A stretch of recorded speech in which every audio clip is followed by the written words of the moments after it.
Welcome to the Trash Cats Trashcast. I'm Richard. I'm Steven. Today we got front row seats to a dude's death in Alabama. New execution method unlocked. Those silly hillbillies. Hell yeah. This is going to be some wild stuff. But first, how was your week? It's been a fucking week. You're depleted, dehydrated, de-energized. It's looking rough over there. The way my boss described it in himself, he said I got senioritis for this season. I said, yeah, I wasn't quite there at the time when he said you could it. use a little elixir, a little pick-me-up, a little methamphetamine to get you going. You want to cook crystal meth? You're goddamn right. Goddamn right. That's what I was going to recommend when you're feeling tired. I was like, well, just do a little meth. Yeah, just like just get me a little fentanyl. Not fentanyl. Well, I mean, get you up and that's moving. all I'm going to find in my neighborhood. I gotcha. Cool. They say meth is too strong, but it's not if you only do a little bit. A little tiny little bit. Little pick-me. Like a German Air Force pilot. Some German chocolate for your tank. Just get jacked up. Some German chocolate cake, a.k.a. meth. And that'd be the new street term for meth. It's German chocolate cake. I'm blanking on the exact name, but there was an actual brand of chocolate bars that had meth in it for tank operators. They had like mints and straight up like meth pills, but they had meth infused chocolate bars for the tank people. Nice. Yeah, it's fucking dope, dude. So if you're gonna go back in time and join the German military, go for the tanks. You want. Say what you will about Hitler, but he had a couple good ideas now and again. Every once in a while, a blind squirrel finds a nut. You know, we could save a lot of money on our military budget if we cut out all these rations and just start putting meth in the chocolate. So you've had a long week. Yeah.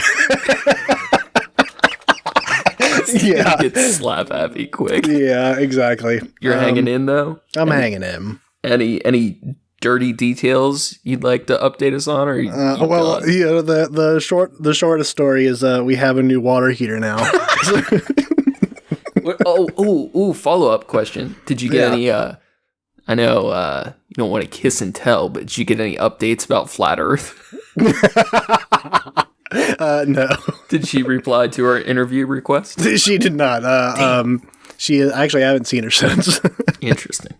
Although we had a bat in the house, not in my house this time. It was in my mom's side of the house here. Rated up 1 to 10 on cuteness. I think it was the same one. Absolute 10. My boy Bruce. Aw, that's adorable. Yeah. Well, tell him hello. I will. I'm sure he'll be back. My week. Ask me about my week. Oh, I'm sorry. Steven, how was your week? It's been fine. And then you just move on. Just like ask me about my week. So, all right. We do got an article, but we're just going to, whatever we get through, because we both are very important businessmen with important lives we have to get back to. We want to go take a nap. But I have some random asides before we get into the article. I had a thought. Mm-hmm. Oh, boy. Do you have any... How do I phrase this? When we go to record, let's say I'm running late, right? You sit down at your desk, you Jesse up your mic, you put on your headphones. I don't know about yours, but mine are noise canceling. So it kind of feels like you're shutting out the outside world and going into this weird space. Do you have any... what is the right word? Like, do you have a feeling when you do that? Like, is there an emotional response at all? Is there I turn my hat around and it's like a switch. You sit backwards on the chair and rap to the class. Let's like fucking rap about it. Kinda, yeah. There's definitely a method of or a mode of like I want to be alert, but also kind of like fluid. Mm-hmm. I think that's the hard part, is like getting both of those and being happy about it. Sure. There's definitely all those like aspects of like emotional like balancing. Yeah. But I guess like the cliche one would be like an artist goes to perform a concert and they feel nervous when they walk up to the mic, or they're excited, or like, do you have an emotional feeling? Not so much like the emotions you have to manage, but do you have like a reaction feeling? Usually just prior to, I was going to say just prior to, it's panic because I'm a couple minutes late. No, just prior to, it's not like I don't get nervous about it or anything like that. I don't know. I think it's more of like worry that it's gonna suck, or worry that it's not gonna come out the way we want it to. Sure. We got a little anxiety at the early days, but we got through that pretty quick. I feel like we got comfortable because it's just us talking to each other. Like the times we talk to other people, which I love, but there's a little more. Yeah, that's a lot more stressful. Little bit. But this stupid cat, I love this cat, but really, if I knew what I was in for, I would have picked a different one. She is not what was advertised. She's cute though. But I'm more getting at, I have whenever I put on noise canceling headphones, are especially intense for me. Whenever the rest of the world gets quiet, I feel a little bit better and like just alone with myself, because I'm always listening to shit.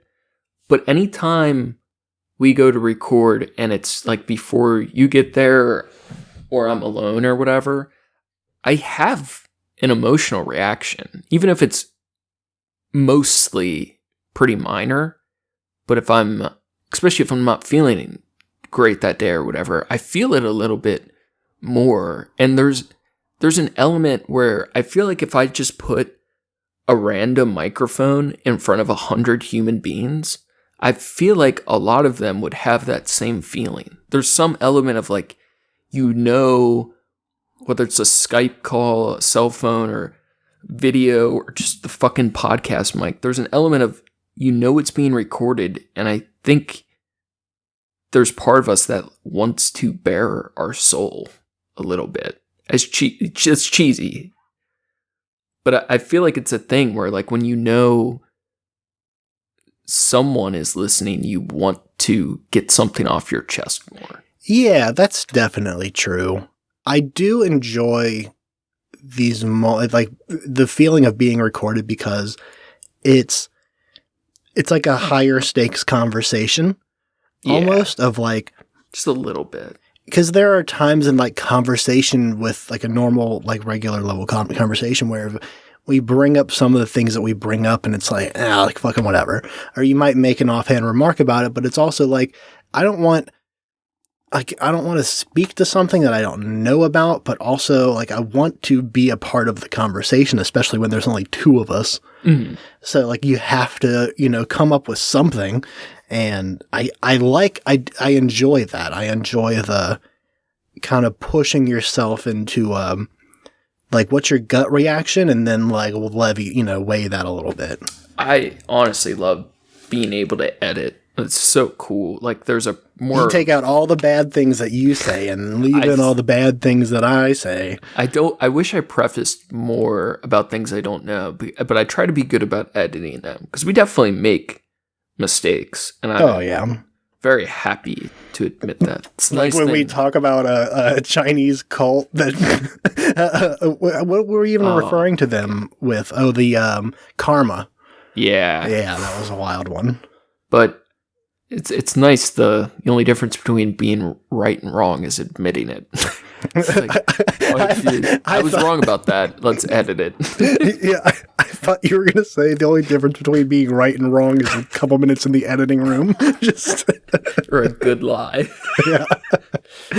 It's I do find it funny that you say when you put on the ear canceling headphones it's a good feeling, or it feels good. That I don't emotional. Like those for that like I don't like. I didn't used to. Yeah, it's like when I have a pair of earbuds that are like that, and it's like I don't even think they're like really noise canceling, but it feels like it to me. And I only like to use just one end because I want that awareness. If I don't, like it's not underwater. Yeah, it's kind of like scary almost, of like you are out of touch with the rest of what's happening in your environment around you. And I think it's, a little bit of paranoia. It's provocative. And when you're doing that in front of a microphone, it feels like something's almost being pulled out from you. So I've noticed, and I like that feeling a bit because I'm not getting that in other parts of my life as much. And but I've came to this weird problem, right? Where like I've done years of mandated and elective therapy. I've been in all these groups and shit I didn't want to be at. I've like tried being in the different rooms, all that shit.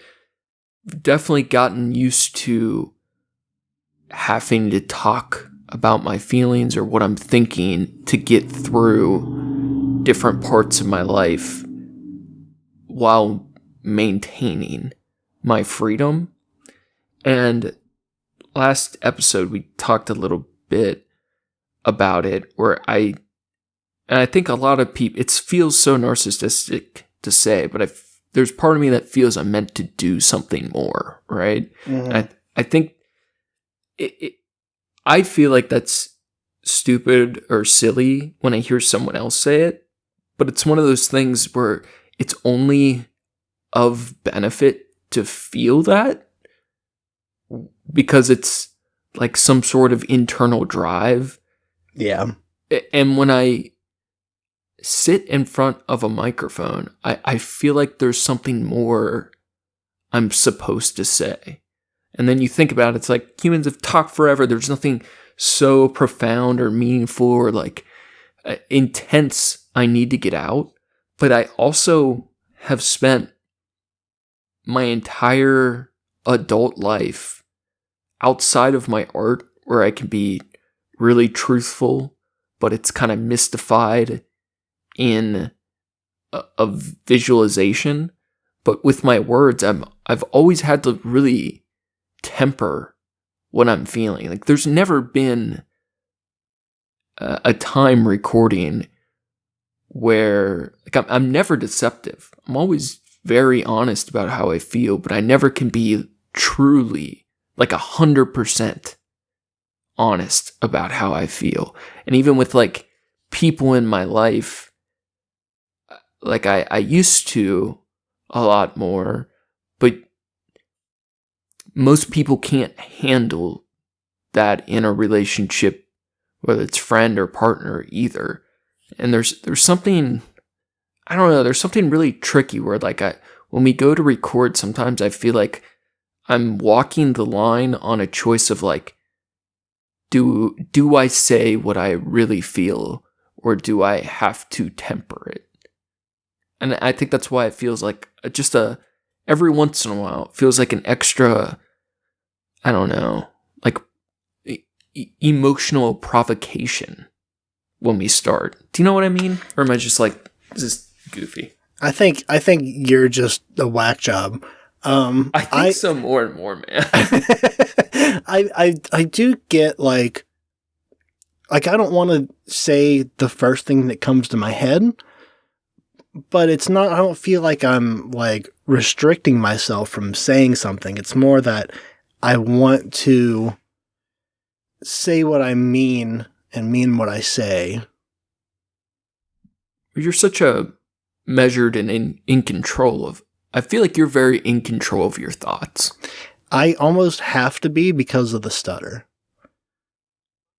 When I'm speaking, at least. But I mean more like we talked about this once before, the idea of your mind, your mental health isn't your fault, but it's your responsibility type of thing, where some people have more control of their actual thought generation, while other people, it's more the thoughts are free-flowing into their brain and they have to process them. Yeah. I feel like you have good thought control of the generation of your thoughts. I'd like I'm to more think reactive to what's coming in. I had almost had a reactive moment this weekend. I was at work, and it had been after like a 6-hour shift, and my it was just a bunch of repetitiveness, and I was hot and fucking tired, and I still had another event to get to after that one. And we put almond butter in these like squeeze bottles to like, use for service, and there is a clump in the almond butter bottle. And it happens just all the time. It just happens. But, you can only stir it up so much. You're always going to get a little bit. And I kept getting stuff that needed almond butter. And so I used a different bottle. And then once that one ran out, I went to go back to the other one. And I squeezed it. And it didn't come out. And I got a little bit pissed. And I kind of took the thing off and cleaned it out. And then put the lid back on. And then went to squeeze it again, and it worked, and then it stopped, and then it blocked up again. And I almost, in that moment, chucked the fucking bottle across the truck. And I paused, and I put it down, and I got a new bottle of almond butter, or a new jar of almond butter, and I just started scooping it. Because it was just... But I almost had that reactive, just a rage moment of just throwing shit in the truck. Sometimes it feels good to throw it, though. It's like, you're right. Sometimes it does, but then I would have had to clean it up afterward, and that would have sucked. Also, if customers were definitely watching us. So. That's an excellent example of it with action, but I feel like with actual thought, you're way more in control of that than me. Where possibly, yeah. But the example of a clump in the almond butter is excellent. Where, like, I've talked about it with buttering toast or buttering bread. I want, when I am getting ready to record, there's part of me that wants to express how angry that makes me, and then there's part of me that feels that I am unable to, because it's the type of thing that I could only ever show because my feelings are so out of control. Does that make any sense?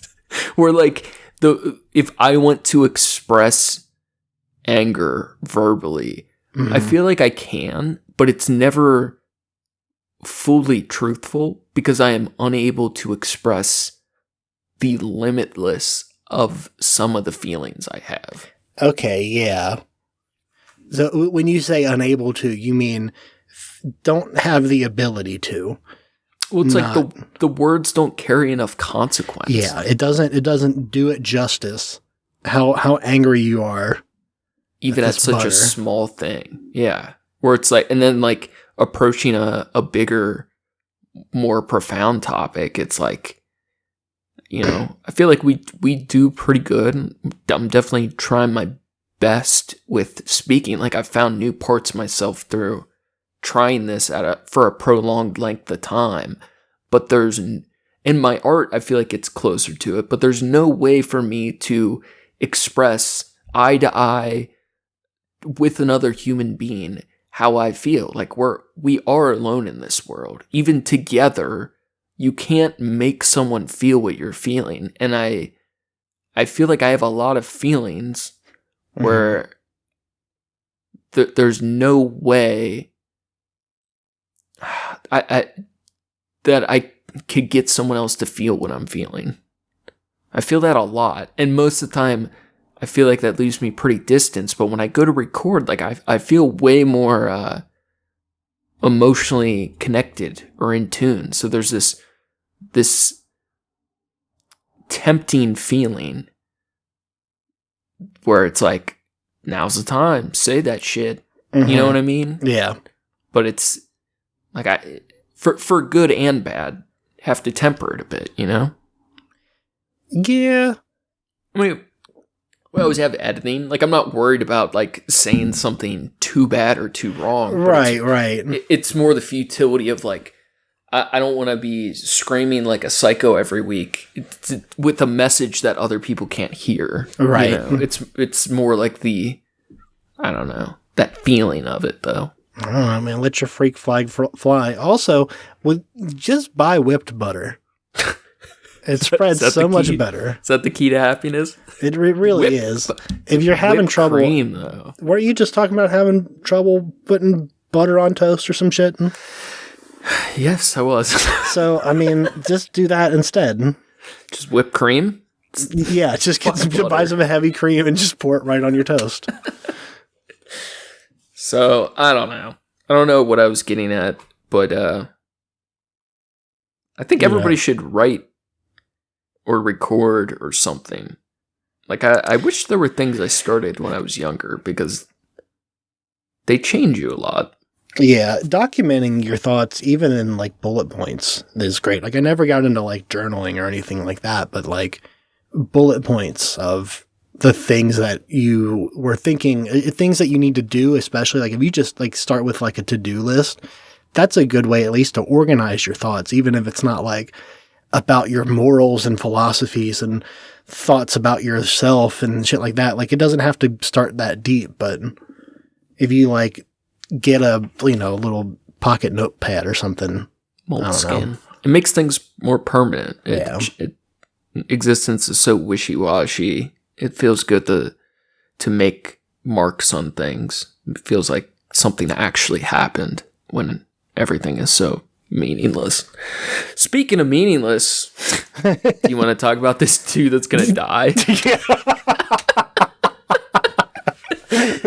Oh man! Actually, I don't know anything. I haven't read any of this yet. You just told me that Alabama came up with a new way to kill a man. So literally invented new execution methods. This method's been around, and there's tons of different forms of it. But this is it was proposed initially in 2018. No state has ever done it, and they kind of tried to sneak this in at the last minute, and they're like, hey guys, we're going to try a new execution method never performed before.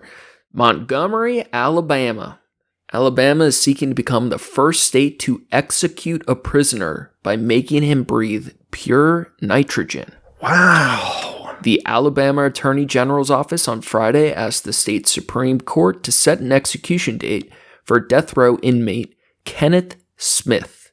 Alabama plans to put him to death by nitrogen hypoxia, an execution method that is authorized in 3 states but has never been used. Nitrogen hypoxia is caused by forcing inmates to breathe only nitrogen, depriving them of oxygen and causing them to pass out and die. According to the theory, nitrogen makes up to 78% of the air inhaled by humans and is harmless when it is inhaled with oxygen. Critics have likened this untested method to human experimentation. Well, with everyone, we got to start with one. Well, I would argue it's not that much of an experiment. We've seen tons of people. I'm sure of it. We've seen people die this way. Yeah. But we've never seen it used in a controlled setting. In a capital punishment. Yeah. And this comes off the back of Alabama and a couple other states were having trouble getting their execution drugs. There were all these laws cracking down on these executions, so they would have to get their certain specific drugs, and most of them were not made in the US anymore, so we'd have to get them from Canada or Europe, and some of those countries were then trying to block selling it to the US because they knew it was only for these executions, and there were a handful of episodes with IV lines not working correctly, air bubble type shit, not being able to find a vein, so there had been multiple botched executions. So now they can just get some nitrogen from the fucking tire discounters down the street. That's the plan, because largely, is it capital punishment or corporal punishment? I think it's capital punishment is when they kill them. Yeah. corporal punishment is the... It's execution, but if we're using the flowery hitting language. kids, right? Oh, I don't know. You don't know what corporal punishment is? Oh. Physical punishment. It's like when the nuns used to like paddle a kid. Physical punishment. But so, yeah, capital. Fucked up and wrong. Got it. Yeah, they're all bad. Yeah, they thought this would be a lovely new way to get back in the killing business. So Alabama is going for it. Alabama authorized nitrogen hypoxia in 2018, but the state hasn't yet attempted to use it to carry out a death sentence. Oklahoma and Mississippi have also authorized nitrogen hypoxia. Alabama has been working for several years to develop the execution method, but has disclosed little about the proposal. The Attorney General's court filing didn't disclose the details of how the execution would be carried out. Damn. Corrections Commissioner John Hamm told reporters last month that the protocol was nearly complete. Fuck, I didn't know John Hamm was a corrections commissioner in Alabama. What a sketchy guy. Yeah. Isn't that crazy, though, to try to be slick about an execution method? Yeah. Now, here's the thing. I've been pretty open about it. I think the state killing people is absolutely wrong. Mm-hmm. And I'm not anti-killing people. I just don't want them to be the ones doing it or in charge of it, facilitating it, whatever. I don't trust our government to be killing its citizens. So I think it's bad and fucked up. But if they were going to do it, I think it is so pathetic that they have to justify ways to do it as politically correct and as painless and as quiet as possible when you're violently dragging a human being out of this world and killing them. Mm-hmm. Like, grow some fucking balls and shoot them in the face. Give them a knife, let them commit ritual seppuku. For real, though, I don't understand, like, if we're going to say the state does have the ability, control, power to kill citizens that misbehave, I want them to do it while being honest about what it is. It's not this medical procedure where you give them the gas and they drift peacefully to sleep. Like, we're meant to see them fight back or killing a man. A jury of his peers sentence him to death. Yeah, the whole thing of like shooting squad, firing squad deaths where some of them don't have real bullets, so that way you don't know who actually killed them or who pulled the right electric switch or whatever. Like, that shit's so pathetic. Like, if you're gonna kill someone, fucking kill him. Like, look them in the eyes and fucking kill him. I don't know. It feels so much more nefarious when it's this sanitized medical procedure. I really dislike that. I somewhat understand the idea of wanting to take it off of another human being of doing that. If you're going to do it, of course, it sucks, right? So I mean, like I said the seppuku thing, but I'm not. If you're going to do it, like, you know, let them do it themselves. I don't let them pick the way, I guess. Like guillotines, there's tons of methods where self-guillotine people, force them to do it themselves. But let's say a senator, I think it falls on senators a lot of times for whatever reasons. They decide, like the state has decided to execute a prisoner and there's all these protests. And sometimes at the last minute, I think it's the senators, but like sometimes a government official will intervene and they often wait till the 11th hour, right? Right. Like that's known to have happened. I'm not saying it's common, but that happens, right? Right. So if those government officials, the American people, whatever, can choose to save people, on the other side of the coin, each time someone dies, they are also sharing that responsibility. Yeah.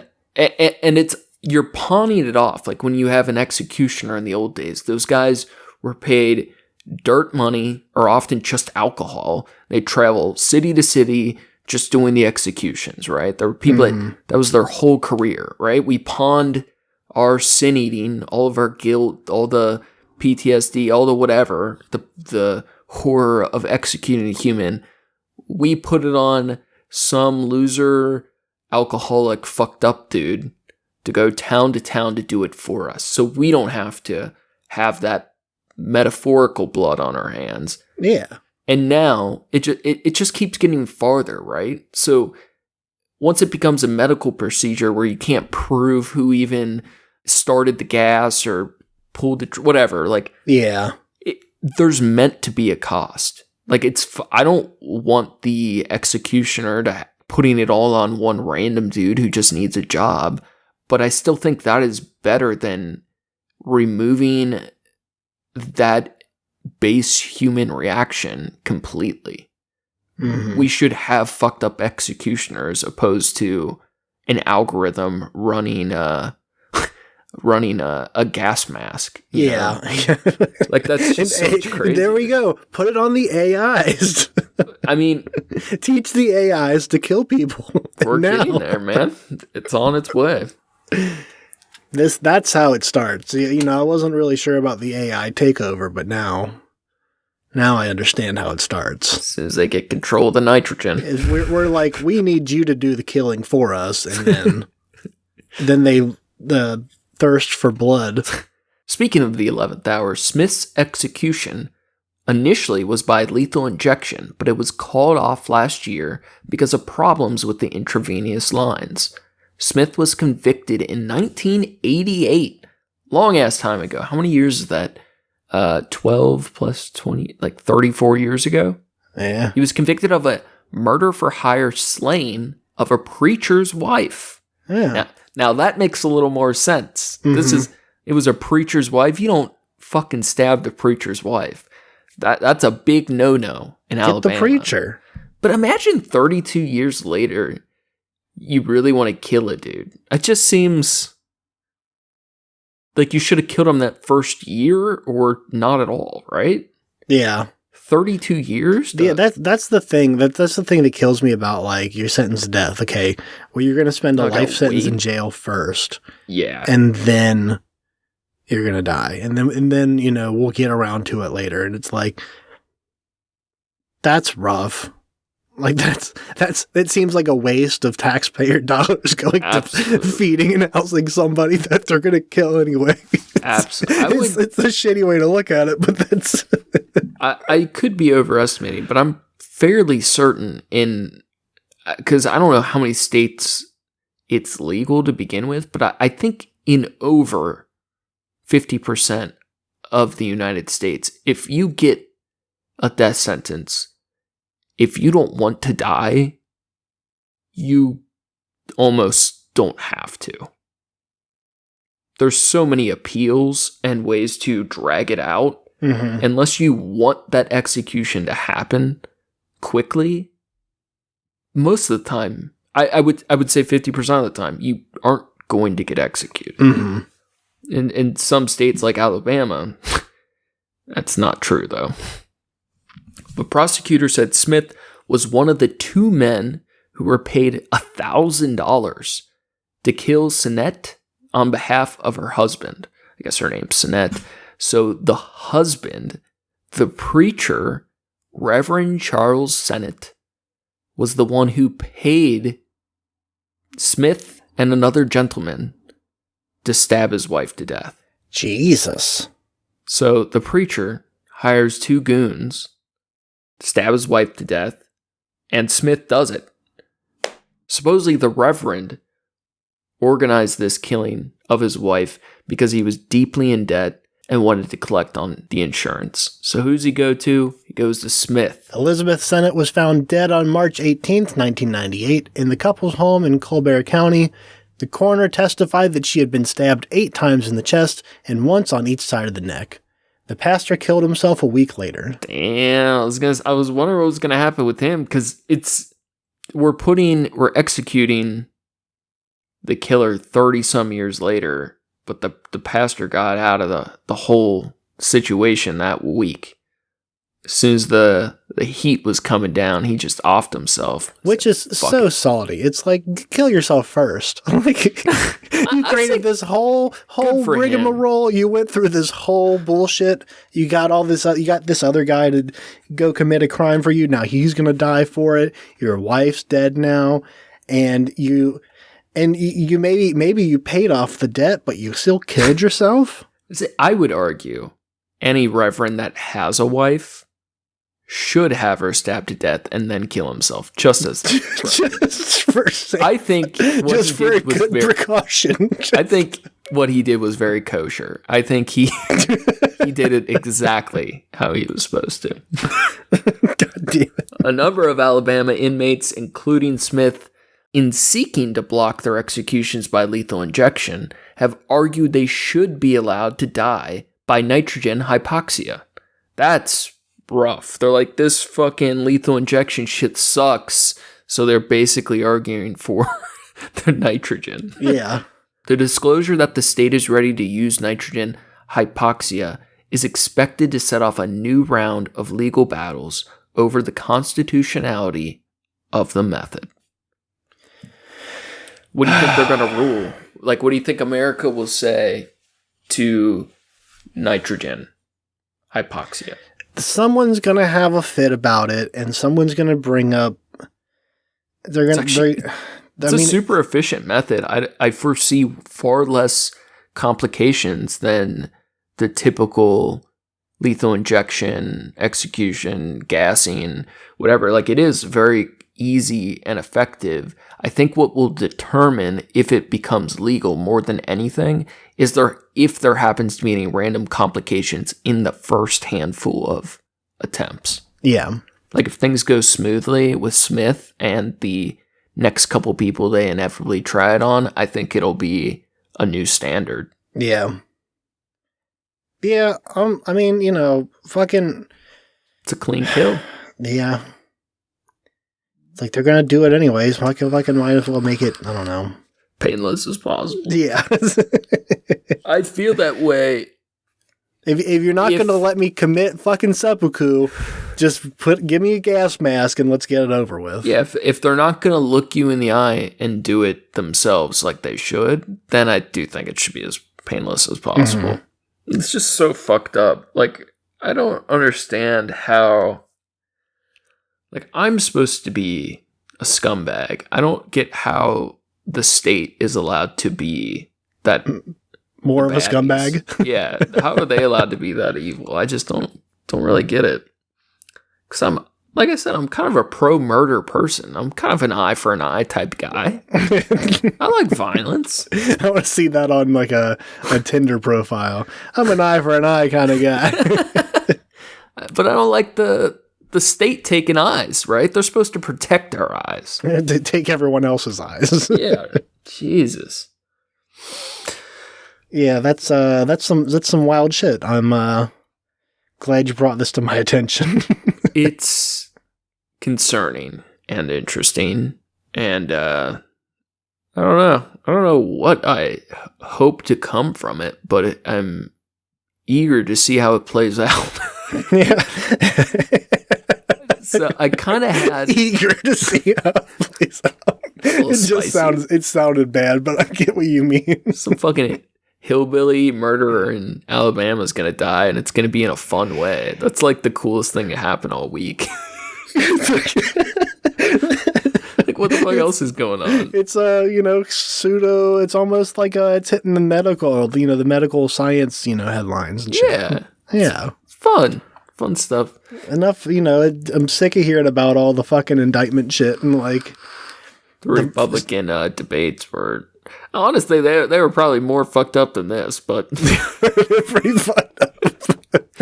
I didn't watch all of it, but I did watch wild bits. Yeah, honest, it's the next generation of candidates since Trump. Like, his influence on politics. It's some of the fucking clown shit. Some of the claims these people make are.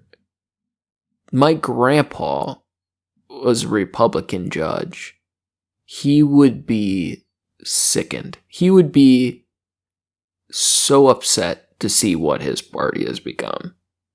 It would just be so interesting to have, like, two of the candidates were old school, and they were just at such odds with their own people. It's just wild. But, all right, I wanted to wrap this man's death in Alabama up with a concept. I'm sure you've heard. I'm fucking up the name, but I think it's called. There's multiple different names, but I've heard one title for it called the unitary mind theory.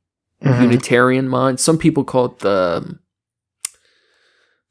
singularity, but there's so many science singularity theories, so it typically gets like goofy names like unitary mind. But it's the idea we all are a part of one mind, one collective consciousness. And it kind of ties in or has some similarities with karma, where when you hurt someone else, you're truly hurting yourself. Yeah. So I have thoughts on this. Let's play it out for a little. I've thought for a long time about hive mind stuff. Yeah. With people. Like ants, but with humans. Yeah. Yeah. Just in weird patterns that I've seen where it'll be, I don't know, it'll be like something like a menu item that's maybe not the most popular, maybe it's like not the least popular or something, and all of a sudden one night it's selling like crazy. Fucking hotcakes over here. Yeah, and it's like the servers aren't like pushing it or anything, that's the thing that we make the most of, and it's like we don't prep for all these people to be doing it, so then we sell out and then we look bad. And they all just happen to come in. Yeah, they all, yeah. Yeah. There's stuff like that, or when, this one I'm a little less, certain on, but like you go to take it, and this has been at every restaurant I've ever worked at. You talk about taking anything off the menu because it doesn't sell. It'll sell like crazy for the next week. And you're like, okay, well, fuck, I guess we won't take it off. And then of course it dies down.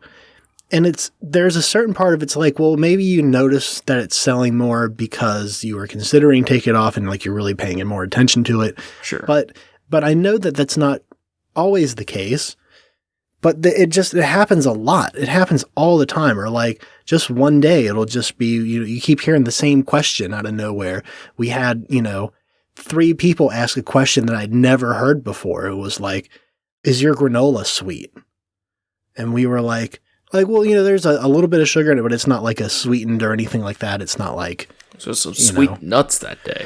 Yeah, it's like, but like 3 times in one day we heard the same question from different people. And we're like, where is this coming from? Let me push this. So I think generally it's a bad, stupid theory where like, even if it was true, I don't want it to be true because I think it's shitty. I don't want to be part of the same mind as other people. Oh, absolutely. Yeah, it sucks. Right. And I feel like I've heard a handful of like bigger science and philosophy people kind of float the idea out there because it feels like one of those things where there could be so much we don't know that it could be possible. And it's one of those things that kind of gets floated out as like, who knows what we all are, and we all could. Yeah, it's a simulation theory thing. Yeah, so the question often with simulation theory or hive mind thinking is, how do you prove other people's consciousness even exist? How do we know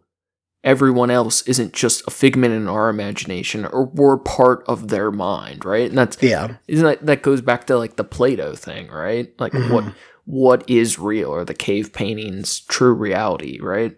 Yeah. So I think I finally came up with a hypothetical answer to this question, to simulation theory and hive mind thing.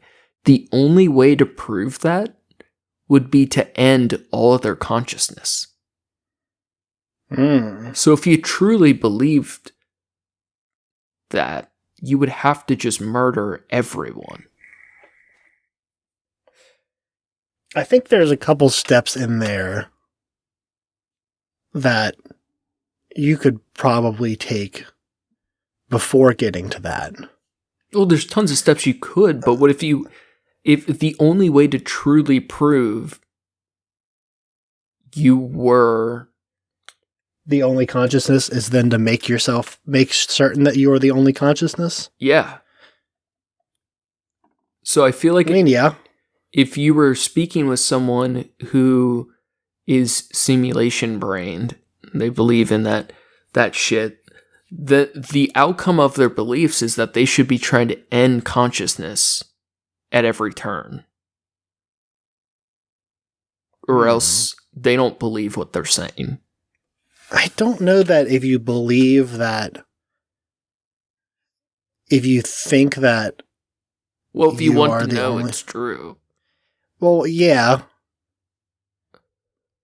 Well, that could be the distinction. Like, you could believe it and not feel the need to prove it's true. Yeah, exactly, yeah. Sure. But, most people that feel that also want to know it's true. This is going to be used as the reason for a mass shooting in the next week before this episode comes out. Dude, I would love to inspire a shooter. But before the episode comes out, and then you're going to be saying this, and then that would fuck me up. That'd be weirder. So that'd be some hive mind shit. The question becomes: let's say you had to prove you were the only consciousness, and let's say you have a countdown on your watch that's going to tell you in 7 days, exactly a week to the second, you're going to die. Like, your death is marked. You have no idea what happens after death, but knowing you're going to die and believing you are the only true consciousness to exist, and you want to prove it, which means you would have 7 days, like, that would be fulfillment of your life, would be to prove that you were the only true consciousness, and you had exactly a week to do it. How? I would say it's true. It would be impossible to actually do it. Yeah. As a regular person. Because even in killing everyone else, it's not proving that they didn't have consciousness. It's proving that if you are now the last human standing, that now it is true that you are the only one with consciousness. Well, I guess to that point, it doesn't retroactively prove it, but it does prove it in the present. In that, it doesn't prove it. It makes it real. Sure. Yeah, I guess it manifests it. Yeah. So the question would be, you have 1 week to end all of consciousness. It's going to be impossible. People go underground. They go to caves. You can't be everywhere. You can't be jet setting all over the world, fighting everybody. But how would you kill the most amount of people possible in a week? I'm talking role play, some strategy. Do you going nuclear? You going disease? I mean, that would be the thing. It's combat? Like, you could go, even if you went out with like all the arms you could carry, and you could and you evaded the law for that whole week, how many people do you think you could kill and get away with it? Right. I mean, maybe a couple. In that same thought, if you're trying to go for numbers, it almost makes more sense to try to figure out a nuclear situation. You're going nuclear? Yeah. See, I was going infectious disease for sure. Nuclear has so many security methods where realistically, I mean, you can't go into the facility. You have to social engineer this genocide, right? You've thought too much about this. Well, I was just thinking, if you only had a week to kill as many people as possible, I mean, you couldn't even make a real dent.